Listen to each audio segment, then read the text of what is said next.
Have you ever built an empire from scratch, only to watch from the shadows as someone else claims the crown? Under the crystal chandeliers in Dallas, I heard my parents tell 200 guests they wished my sister was their only child. They did not realize the silent outcast in the corner held the master keys to their entire glamorous existence. Tonight, I will show them exactly what their world looks like when I disappear completely. Hello, everyone.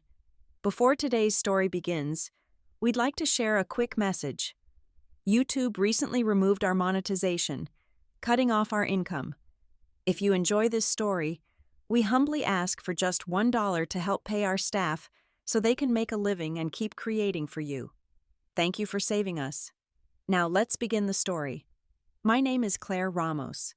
I am 32 years old, and I live in a world governed by strict logic, clean architecture, and flawless execution. As a senior software architect at Nexus Nova Solutions in Austin, Texas, I spend my days building systems that do not fail. I thrive in the predictable rhythm of code, where every input has a defined and fair output. It is a stark, almost painful contrast to my personal life, where I have spent decades pouring my soul into a void, hoping for an emotional return that never came. I learned very early on to be entirely self-reliant, quietly burying my emotional bruises under thick layers of professional competence and fierce independence. While I built my quiet, structured life in Austin, the rest of my family basked in the dazzling, neon-lit excess of Dallas. My father, Richard, and my mother, Elena, run the premier high-end event planning agency in the city. They deal in crystal centerpieces, imported champagne, and creating perfect illusions for the ultra-rich elite. And then there is Isabella. My younger sister is a social media influencer, a walking billboard of luxury brands and curated perfection. She lives her life loud, flashy, and utterly devoid of actual substance. But illusions require solid infrastructure, and they could never build that themselves. The flawless automated booking system that handles every exclusive reservation, every complex vendor contract, and the entire financial pipeline for my parents' company? I built it from the ground up. The exclusive, highly addictive mobile application platform that propelled Isabella from a minor local trend to an internet sensation? I wrote every single line of that source code.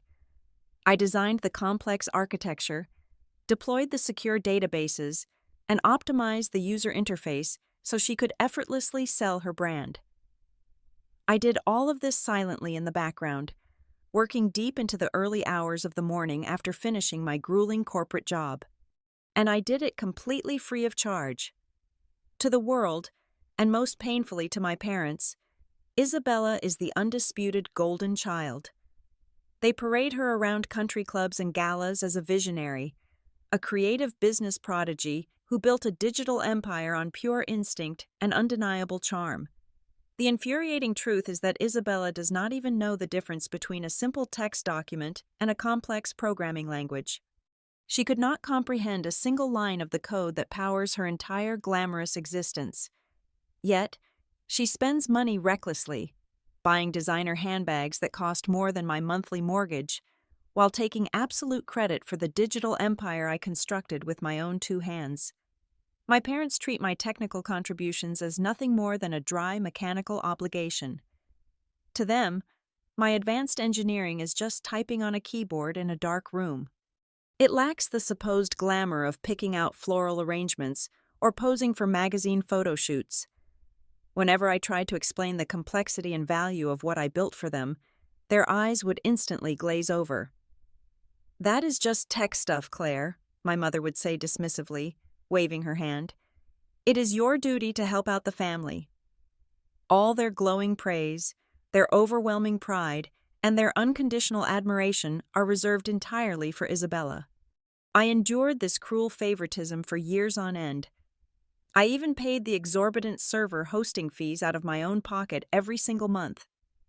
We are talking about thousands of dollars every year, silently drained from my hard-earned savings just to keep their businesses running smoothly and their applications online. Why did I do it? Because beneath the cold, logical exterior of an accomplished software architect, I was still just a daughter desperate for her parents' approval. I harbored a quiet, pathetic hope that maybe one day they would look at the screens generating their immense wealth and finally acknowledge my sacrifice. I thought that if I just worked a little harder, built something a little more perfect, they would finally see me and value me. They never did. The air inside the sprawling Dallas mansion was thick with the scent of imported orchids and a cloying, expensive perfume that seemed to coat my throat, making it difficult to breathe. Tonight was the grand celebration marking 30 years of my parents' event planning agency, intertwined seamlessly with the highly anticipated official launch of Isabella's new beauty application. The massive ballroom was a chaotic sea of rustling silk, flashing diamonds, and perfectly tailored tuxedos. Local media representatives swarmed the grand entrance, aggressively flashing their cameras at every minor celebrity and wealthy local investor who walked through the towering mahogany doors. The entire extended family was here, mingling under the massive crystal chandeliers that fractured the bright light into a million blinding pieces across the room. It was a masterpiece of manufactured joy, a stifling environment vibrating with hollow compliments, strategic networking, and artificial practiced smiles. I stood near a towering ice sculpture, feeling entirely out of place in my simple charcoal gray tailored suit. I had no desire to wear sequins or feathers. I just wanted to fade into the background. My mother, Elena, spotted me from across the room almost immediately. Her eyes, expertly lined and completely cold, locked onto me like a hawk spotting a field mouse in an open meadow. She cut swiftly through the thick crowd of laughing socialites, her heavy silk gown rustling aggressively against the marble floor. Before I could even offer a polite greeting, she grabbed my forearm, her manicured acrylic nails digging sharply into my skin through the fabric of my suit jacket. "What on earth are you wearing, Claire?" she hissed under her breath, magically maintaining a wide, radiant smile for the benefit of a passing journalist. "You look like you are going to a tedious corporate board meeting, not a high society gala. Listen to me very carefully. I have a designated seat for you at table 42. It is all the way in the back, right near the swinging kitchen doors. I need you to stay there. Do not wander around mingling with the investors, and absolutely do not ruin your sister's spectacular moment by cornering important people with your boring tech stories. Tonight is about glamour, beauty, and vision, not whatever dry mechanical things you do on your computer. Do you understand me?" I looked at her, slowly swallowing the hard, painful lump forming in my throat. I nodded once. Satisfied, she released my arm, smoothed the front of my jacket with a condescending pat, and vanished back into the loud sea of adoring guests. I quietly made my way to table 42. It was exactly as she had described, tucked away in the darkest, most neglected corner of the massive hall, constantly brushed by stressed waiters rushing in and out of the noisy kitchen. From this hidden vantage point, I watched the sickening spectacle unfold. I watched Isabella, draped in a custom red gown that cost more than a luxury vehicle, laughing loudly and tossing her hair for the flashing cameras. She was pitching the beauty application to a tight circle of mesmerized venture capitalists, gesturing wildly with her hands as if she had conceptualized the complex facial recognition algorithms herself. I had deployed that very update to the production servers less than 4 hours ago, sitting entirely alone in my apartment while she was enjoying a professional hot stone massage. Over an hour passed, filled with the agonizing hum of forced networking and the endless clinking of expensive crystal glasses. Then, the bright lights in the main hall dimmed gracefully, bathing the massive room in a dramatic, warm, golden glow. A crisp, white spotlight hit the center stage. My father, Richard, stepped up to the microphone. He looked every bit the successful patriarch, exuding a charismatic confidence that had effortlessly charmed Dallas high society for 3 decades. He tapped the microphone, the sharp thud echoing loudly through the state-of-the-art speaker system, instantly commanding the undivided attention of the hundreds of guests. "Ladies and gentlemen, family, and esteemed friends," his voice boomed, rich and full of a manufactured warmth that made my stomach turn. 30 years ago, Elena and I started a beautiful dream. But tonight is not just about looking back at our legacy. Tonight is about looking forward at the brilliant, shining future of this family. A future perfectly embodied by our extraordinary daughter, Isabella. The room immediately erupted into thunderous applause. Isabella feigned a look of bashful, overwhelming surprise, pressing a perfectly manicured hand to her chest while biting her lower lip. "Isabella has always possessed a mind unlike any other," my father continued, his voice thick with a genuine swelling emotion that he had never, not even once in 32 years, directed at me. "She is a true visionary. To watch her single-handedly conceptualize, design, and build this revolutionary beauty platform from nothing is to witness pure, unadulterated genius. She worked countless late nights to bring this digital masterpiece to life. She carries the innovative spirit of this family proudly on her shoulders. She is the creative force that will propel our name into the next century." He paused dramatically, raising his tall glass of expensive champagne high into the air. The spotlight caught the sparkling golden liquid. He looked down lovingly at Isabella, his chest puffed out with absolute, undeniable pride. The entire room hung on his every single word. "Sometimes, when Elena and I look at everything she has accomplished, at the sheer brilliance and grace she brings into our lives," he said, his voice echoing loudly and clearly across the dead silent room, "we wish Isabella was our only child." The brutal words hung in the air, sharp and incredibly heavy, like a falling guillotine blade. A deafening, absolute silence crashed down over the sprawling ballroom for one agonizing second. The sheer brutality of the statement registered openly on the shocked faces of the nearest investors. Then, realizing it was meant to be a joke, a dark, twisted compliment to elevate the golden child even higher, a few nervous chuckles broke out.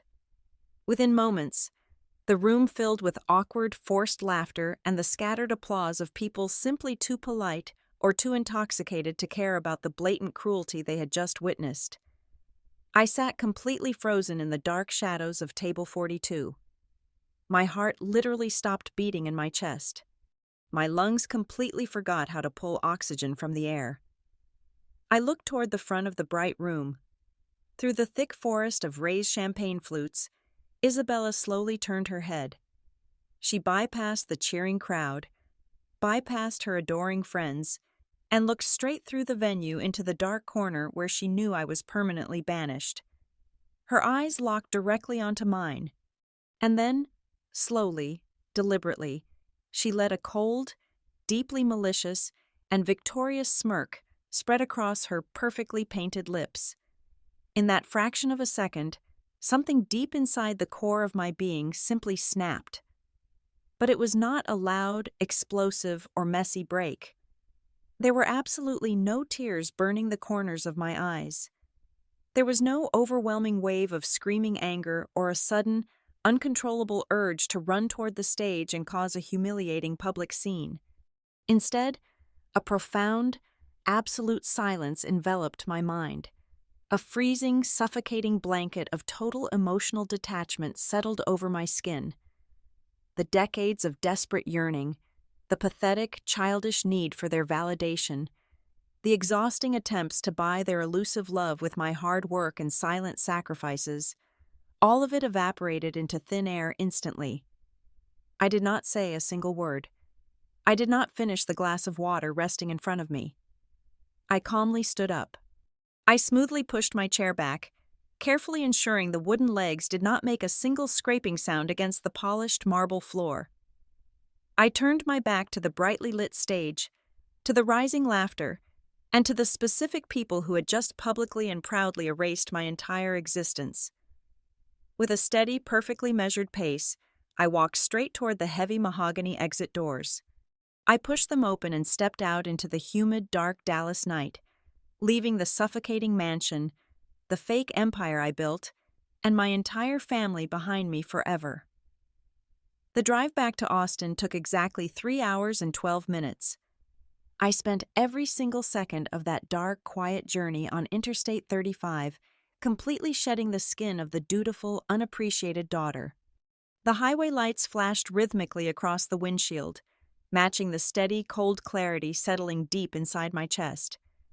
I had spent my entire adult life trying to solve a broken equation, inputting endless sacrifices and expecting love as the output. Tonight, the compilation failed for the final time. The error was not in my code. The error was in the core logic of the relationship itself. I was done debugging a toxic connection that was fundamentally flawed from the start. I unlocked the door to my apartment just past 1 o'clock in the morning. I did not bother turning on the main overhead lights. The only illumination came from the soft, pale blue glow of my primary workstation monitors, waking from sleep mode in the center of the living room. I sat down in my ergonomic chair, the familiar, comforting hum of the high-end processing units greeting me. I stretched my fingers, took one deep breath, and launched the secure, encrypted administrative portal of Nexus Nova Solutions. This was my domain. Out there, in the glittering ballrooms of Dallas, they controlled the narrative. Here, in the silent, flashing terminal windows, I controlled reality. There was a fundamental, unshakable legal truth that my family had conveniently ignored for the past 5 years. They never employed me. They never handed me a formal contract, and they certainly never paid me a single dime for my intellectual property. Legally speaking, I possessed 100% ownership of every single asset that kept their entire empire afloat. The proprietary source code, the intricate relational databases, the custom application programming interfaces, and the highly coveted domain names were all officially registered exclusively under my name, Claire Ramos. My parents and my sister were merely operating on a heavily subsidized, entirely free licensing agreement that I had personally granted them out of misplaced familial loyalty. They were squatters residing in a digital mansion that I built, owned, and financed. And tonight, the landlord was issuing an immediate eviction notice. I opened the master control dashboard. My hands flew across the mechanical keyboard with practiced, ruthless precision. I did not need to launch a malicious attack. I did not need to deploy destructive viruses or hack into their accounts. Hacking implies unauthorized access. You cannot hack into a system when you hold the ultimate master keys. I was simply executing a standard administrative protocol. I was terminating a free service trial that had severely overstayed its welcome. First, I targeted the primary cloud hosting environment. I navigated to the User Access Management console and systematically deleted every single administrator credential associated with my parents' event agency and Isabella's management team. With 3 swift keystrokes, their access was permanently revoked. Next, I accessed the domain name system registry. I located the active routing tables for both the agency's primary website and the back-end server endpoints communicating with Isabella's newly launched mobile application. I highlighted the routing pathways. I pressed delete. I replaced the complex web of traffic directions with a completely blank destination. Finally, I opened the master licensing repository. I pulled up the specific usage agreements I had drafted for both entities. I clicked the drop-down menu labeled Status. I scrolled past Active, past Suspended, and firmly selected Terminated. I initiated the master deployment script to push these catastrophic changes across all global server regions simultaneously. I watched the command line interface cascade with green confirmation text. License revoked. Database connections severed. Server instances spun down. Domain name system records wiped clean. Authentication tokens invalidated.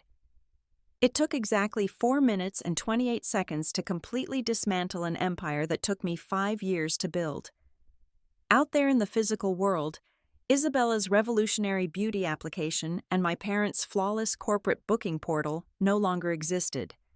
Anyone attempting to load their systems, process a payment, or view a glamorous profile would be met instantly with a stark, blindingly white screen displaying a harsh, unforgiving hypertext transfer protocol status code. Error 404. Page not found.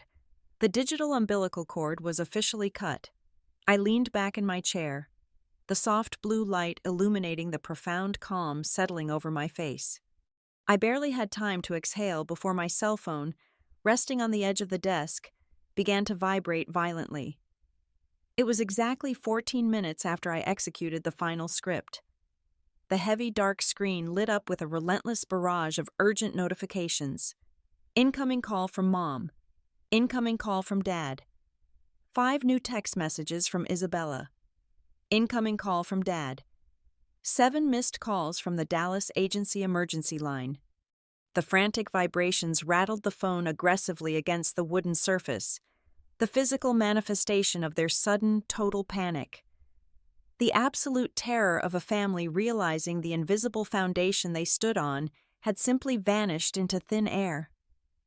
I watched the screen flash desperately for a few moments, observing their chaos from a safe, untouchable distance.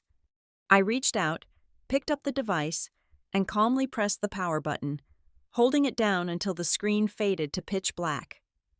The aggressive buzzing stopped immediately. The apartment returned to a state of absolute, beautiful silence. I stood up, walked slowly to the kitchen counter, reached for my favorite crystal glass, and poured myself a generous, deep red measure of expensive Cabernet Sauvignon. The sweet taste of absolute closure had never felt so good. The morning sun rose over Austin, casting a warm, peaceful light across my kitchen. I was enjoying a freshly brewed cup of Colombian coffee when the first wave of the disaster officially crashed over Dallas. The dominoes I had tipped over the night before were finally colliding in spectacular, catastrophic fashion. It began with the highly publicized, heavily funded launch of Isabella's beauty application. At exactly 8 o'clock in the morning, thousands of her eager followers, exclusive VIP subscribers, and high-profile beauty critics attempted to log into the platform they had pre-ordered. Instead of personalized skincare routines, high-definition video tutorials, and interactive shopping experiences, they were greeted by the cold, unforgiving void of a dead server. The application crashed instantly and completely. It did not just stall, it imploded. Customer support channels, which were tied directly to the routing systems I had deleted, went completely dead. Frustrated users took to the internet immediately, demanding answers. Within 2 hours, VIP customers were canceling their premium subscriptions by the thousands, their digital wallets automatically snapping shut because the payment gateways had vanished into thin air. Simultaneously, the fallout hit my parents' pristine corporate headquarters. The high-end event planning agency, a business built entirely on precision, luxury, and flawless timing, was suddenly flying completely blind. Every single piece of operational data was gone. The comprehensive booking schedules for the next 24 months, the meticulously organized client preference profiles, the vital vendor contracts, and the automated payroll systems simply ceased to exist on their end. They could not process a single transaction. They could not even look up the delivery address for a massive, imported floral arrangement scheduled for a high-society wedding that very afternoon. Caterers were left standing in loading docks with unpaid invoices, refusing to unload expensive caviar and champagne. By 10 o'clock in the morning, their office phones were ringing off the hooks. Major corporate partners and furious brides were threatening immediate multi-million-dollar lawsuits for blatant breach of contract. The magnificent illusion of their flawless management was shattering into 1,000,000 sharp pieces on the showroom floor. Of course, Isabella handled the crisis exactly as I expected she would, by deploying weaponized victimhood. Shortly before noon, she went live on her primary social media channel. I watched the broadcast on a secondary monitor while calmly eating my lunch.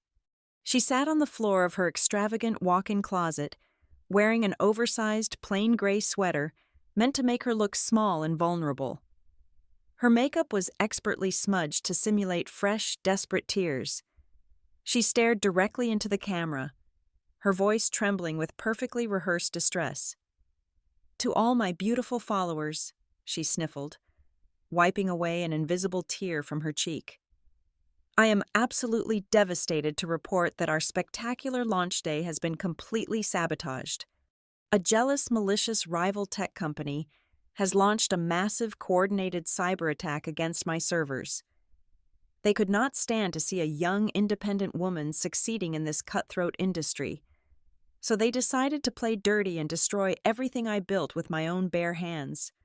We are working around the clock with the top cybersecurity experts in the country to fight back against these evil hackers, but my heart is just broken for all of you."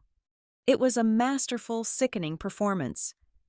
The comments section flooded with unconditional support, angry messages directed at these imaginary hackers, and lavish praise for her undeniable resilience. She was actively spinning a total operational collapse into a heroic tale of martyrdom. She honestly thought she could simply talk her way out of a technical graveyard using nothing but fake emotion. She severely underestimated the architect of her former empire. It was time to introduce the general public to the concept of verifiable evidence. I did not record a dramatic video. I did not cry on camera or shout into a microphone. I simply opened my professional networking profile and published a meticulously documented, heavily referenced article. I titled it, "The Architecture of an Illusion." The article was entirely devoid of emotion, written with the sharp clinical precision of an official autopsy report. I systematically dismantled her entire fictional narrative. I attached high-resolution, legally binding certificates of copyright registration from the United States Copyright Office, all clearly bearing my name as the sole creator and owner of the application's entire source code and the agency's back-end infrastructure. I provided timestamped development logs, detailing the thousands of hours I spent physically writing the very software she claimed to have birthed from her own genius. Then, I delivered the fatal blow. I uploaded 5 years of comprehensive billing statements from the premium cloud hosting providers.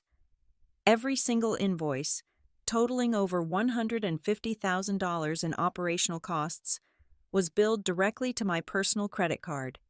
I explained in stark, undeniable terms that there was no malicious cyber attack. There were no jealous hackers. The application was offline simply because the actual owner, developer, and sole financier had finally decided to terminate her complimentary, unpaid services. I concluded the article with a single devastating sentence. True innovation cannot be bought with fake tears, and you cannot be the victim of a cyber attack when you never owned the network to begin with. The Internet, always hungry for a rapid downfall, consumed the article instantly. The pivot in public opinion was violent and immediate. Within 45 minutes of my publication, the tide completely turned against her. Technology journalists and prominent commentators verified the copyright certificates and began amplifying the story across major news outlets. The hashtag boycotting the fake entrepreneur shot to the #1 trending spot nationwide. Isabella's comment sections transformed from a sanctuary of sympathy into a brutal firing squad of mockery and absolute betrayal. Hundreds of videos popped up dissecting her live stream, analyzing her fake tears, and exposing the sheer audacity of her lies. The major cosmetic brands that had heavily sponsored her launch day immediately released public statements distancing themselves, pulling their lucrative endorsement deals faster than she could delete her tearful video. The digital empire she thought she ruled was burning to the ground in real time. By late afternoon, the panic in Dallas had mutated into blind, irrational rage. At exactly 4:30, an aggressively worded email landed in my personal inbox from my father. It was written in all capital letters, entirely devoid of any familial warmth. He threatened to drag me into federal court, ruin my professional career, and sue me for millions in damages for corporate sabotage and extortion. He demanded I restore the servers immediately or face complete financial ruin. I did not reply to his desperate demands. Instead, I forwarded the email to my retained corporate attorney in Austin. 15 minutes later, my lawyer dispatched a formal, heavily fortified legal response directly to their corporate counsel. The document was a masterpiece of legal intimidation. It included a strict, court-enforceable cease and desist order forbidding Richard, Elena, and Isabella from making any further contact with me, my employer, or any of my professional affiliates. But the final paragraph was the true anchor dragging them into the abyss. It served as a formal, binding reminder that by attempting to claim ownership of my proprietary software on public record, they had inadvertently admitted to utilizing enterprise-level software without a valid commercial license. My lawyer attached a meticulously itemized, retroactive invoice for 5 years of unauthorized enterprise licensing, maintenance fees, and backdated server costs. The grand total they now legally owed me sat at exactly $875,000. The message was crystal clear. I was not the one going to court, and shutting down the servers was only the very beginning of their punishment. Exactly 7 days passed since the digital execution. My life in Austin had returned to its predictable, serene rhythm, but I knew the silence from Dallas was merely the eye of the hurricane. The legal cease and desist order had effectively gagged them digitally, but desperation makes people incredibly bold, and imminent financial ruin makes them completely reckless. On a rainy Tuesday morning, precisely at 10:15, the receptionist at the sprawling glass and steel lobby of Nexus Nova Solutions called my direct extension. Security was holding 3 unauthorized individuals at the front desk who were aggressively demanding to see me. They claimed it was a life-or-death family emergency. I took my time taking the elevator down from the 42nd floor. I stepped out of the polished steel doors and looked across the expansive, minimalist atrium. There they stood. The picture of high society elegance was completely shattered. My father looked 10 years older, his usually immaculate suit wrinkled and his posture stooped. My mother clutched her expensive designer handbag like a life preserver, her eyes darting nervously around the intimidating corporate environment. And Isabella. The glowing, arrogant influencer from the gala was gone. She wore large, dark sunglasses indoors, hiding her face, her shoulders pulled tight with aggressive, vibrating anxiety. I did not invite them upstairs to my private office. I gestured for the security guard to escort them into a transparent, soundproof glass conference room adjacent to the main lobby. Let them be seen. Let them sit in the cold, corporate reality of my world. I walked in and took a seat at the head of the long oak table. I did not offer them water. I did not ask how their long drive down Interstate 35 was. I simply placed a thick manila legal folder squarely in the center of the table, folded my hands, and waited. The hostility they had displayed in their previous emails evaporated the very second the heavy glass door clicked shut. My mother immediately launched into a theatrical display of maternal affection that genuinely made my stomach turn. Tears, large and rapid, began to spill over her perfectly contoured cheeks. "Claire, my beautiful girl," she cried out, her voice trembling with manufactured agony. She reached her hands across the wide table, desperately trying to grasp mine, but I pulled my arms back and crossed them tightly over my chest. "Please, you have to stop this madness. You are destroying us. The agency is bleeding clients by the hour. We are facing dozens of lawsuits. We are your family. Blood is thicker than water. You have to think of the family. We are begging you, just turn the servers back on. We can fix all of this. We will pay you whatever you want moving forward. Just save our honor," my father chimed in, his tone pleading and incredibly hollow. "Claire, listen to your mother. We were under a massive amount of stress at the gala. Things were said that were completely misinterpreted. We are deeply sorry if you felt unappreciated. But you cannot do this to your own flesh and blood. You are punishing us far too harshly." I looked at them, my face an unreadable mask of solid ice. Their words meant absolutely nothing to me. They were not apologizing for decades of neglect.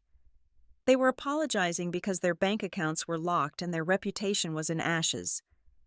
I picked up the manila folder and slammed it down onto the wooden table with a sharp, echoing crack that made all three of them jump in their seats. "Misinterpreted?" I asked, my voice dangerously low and perfectly steady. "There was absolutely no room for misinterpretation, Richard. You stood on a brightly lit stage in front of 200 people and loudly declared your deepest desire." I leaned forward, locking my eyes directly onto his terrified face. "Did you not say you wished you only had one child? Congratulations. Your ultimate dream just came true. I am no longer your daughter. I am simply the vendor you failed to pay for 5 years, and I am officially collecting my legal debts." The color drained entirely from my father's face. My mother buried her face in her hands, her fake sobs echoing loudly against the thick glass walls.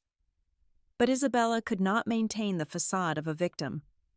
Her arrogance, fueled by pure, unadulterated panic, violently bubbled to the surface. She ripped her dark sunglasses off, her eyes bloodshot and filled with venomous, unchecked rage. "You vindictive, jealous loser!" Isabella screamed, slamming her palms onto the table so hard the wood rattled. "You planned this. You waited until the exact moment I launched to ruin my entire life.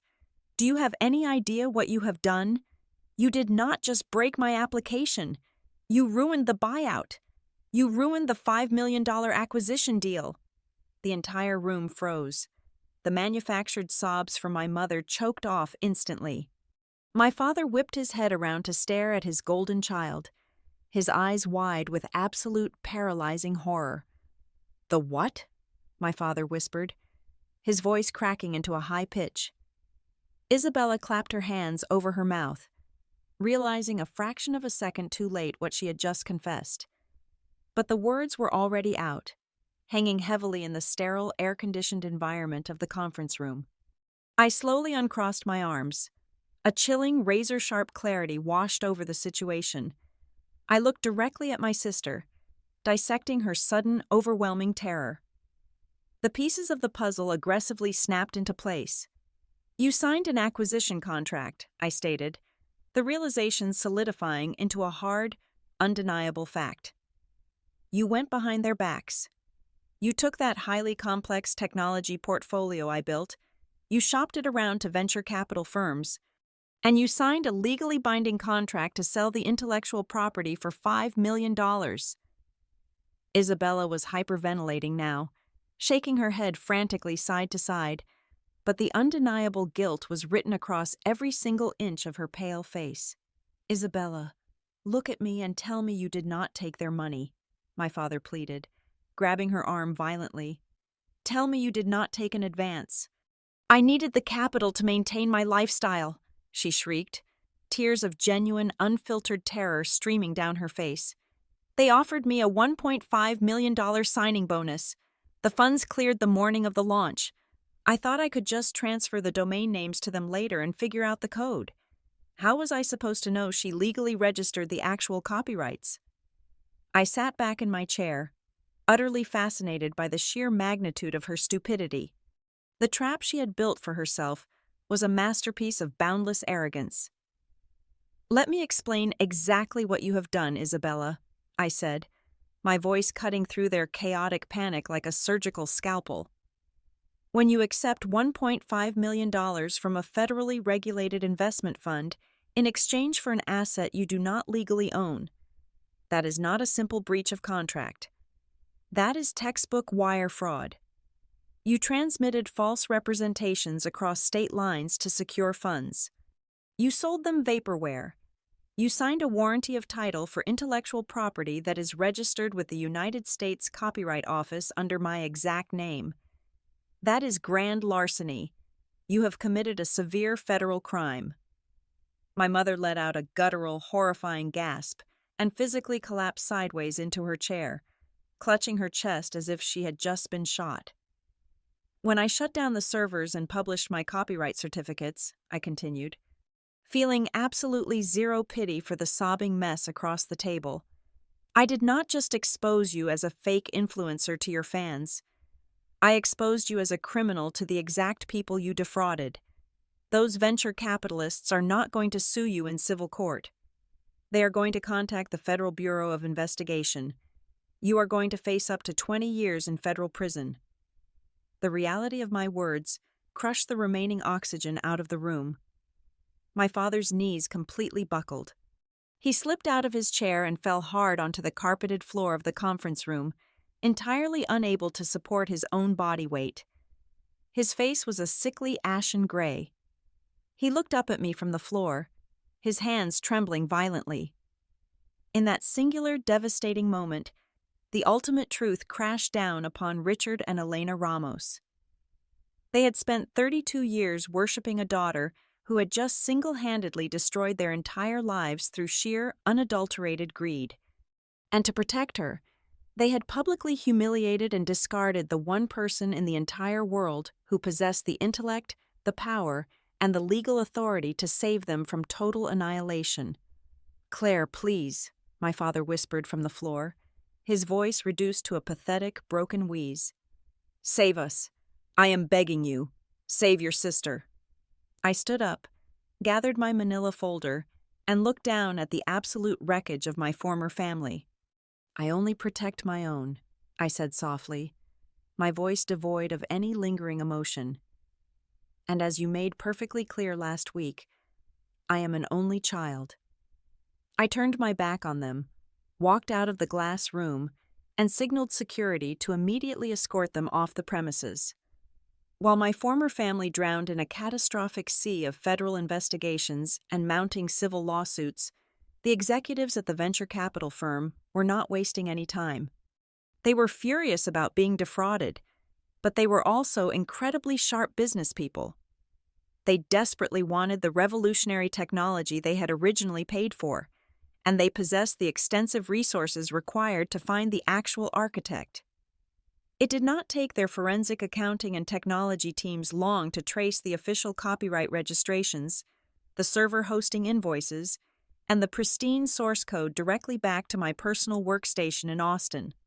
Exactly 2 weeks after my parents and sister were escorted out of my building, a completely different set of visitors arrived at the grand lobby of Nexus Nova Solutions. This time, it was the senior partners of the venture capital fund. They bypassed Dallas and the Ramos family entirely, flying straight to Texas on a private jet to speak directly with the real mastermind. We sat in the same glass conference room, but the atmosphere was entirely different. There was no screaming, no fake tears, and no emotional manipulation. There was only profound professional respect. They had thoroughly reviewed my code and were absolutely mesmerized by its elegant architecture and flawless scalability. Within 3 hours, we reached a monumental agreement. I signed a contract selling them a partial, non-exclusive licensing right to the software framework for $4,500,000. Furthermore, they did not just want my code, they wanted my mind. They officially offered me the position of Chief Technology Officer for their newly formed technology division, complete with a massive equity stake and a corner office. Before I signed the heavy parchment paper, I insisted on adding one highly specific, non-negotiable clause to the legal framework. The contract explicitly banned any individual sharing the Ramos surname, or any corporate entity associated with my parents or my sister, from ever utilizing, licensing, or profiting from this technology in any capacity for the rest of eternity. The venture capitalists, fully aware of the massive fraud Isabella had attempted, signed the strict clause with a satisfied smile. The final collapse of the Dallas empire was swift and completely silent. Drowning in an insurmountable ocean of breached contracts and unpaid enterprise software penalties, my parents' event planning agency officially filed for absolute bankruptcy. Their lavish mansion was foreclosed by the bank, and the crystal chandeliers were quickly auctioned off to pay their furious creditors. As for Isabella, her federal fraud charges were ultimately reduced to severe felonies in a desperate plea deal. She narrowly avoided a prison sentence but was slapped with an enormous restitution order. The former glamorous influencer now works 40 hours a week folding denim jeans as a retail associate at a local shopping mall, desperately trying to pay back the millions she attempted to steal. I moved out of my small apartment and purchased a stunning multi-level penthouse right in the vibrating heart of downtown Austin. I surrounded myself with brilliant colleagues who genuinely value my intellect, and I carefully cultivated a new chosen family built on mutual respect and honest affection, rather than toxic obligation. Late at night, I like to stand on my expansive glass balcony. I look out over the glittering, endless city lights, feeling the warm Texas breeze against my face. I take a slow sip of a perfectly aged red wine, and a quiet, profound smile touches my lips. I finally understand the greatest truth of my existence. Sometimes, losing a toxic family is not a tragedy. It is the greatest, most magnificent reward life can possibly grant you, because it is the only way you are finally forced to find yourself. Thank you so much for listening to today's story. We hope you enjoyed it. As an ad-free channel, your support is what keeps us alive. Please support Haley Revenge Stories with just $1 via the QR code on the screen, or click the link in the description box or pinned comment. Also, we would love to connect with you. Please leave a comment telling us which city or state you are listening from. Thank you for standing with us, and see you in the next stories.